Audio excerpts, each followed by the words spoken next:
நீங்கள் ரிஷப ராசியா, இந்த குரு பயிற்சியில் உங்களுக்கோட பலன் 60%லேருந்து 70% வரைக்கும் தான் நன்மையை தரும். அப்போ நம்ம என்ன பண்ணலாம்? பரிகார பூஜை பண்ணணும். எந்தெந்த விதத்தில் பரிகாரம் பண்ணலாம்? வராயம்மன் ஆலயத்தில் நடைபெறுவதற்கு இந்த ஹோமத்தில் கலந்துக்கிறது மூலமாக நம்மளோட குரு பார்வையும் குரு திசை குரு புத்தியை கொஞ்சம் மாற்றி அமைக்கும் வாய்ப்பு உள்ளது.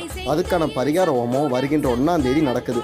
கட்டணம் 100 ரூபாய் செலுத்தினீங்க அப்படின்னா குரு சக்கரம் வைத்து, குரு கலசம் வைத்து, நவகிரக கலசம் வைத்து, வராகி கலசம் வைத்து அர்ச்சனை செய்து, பூஜை செய்து, யாகசாலைகள் பிரவேசித்தம் செய்து வழிபாடு செய்யும் பொழுது நம்மளோட பார்வையில் இருக்க குருவோட நன்மை கொஞ்சம் அதிகமாக கிடைக்கும்.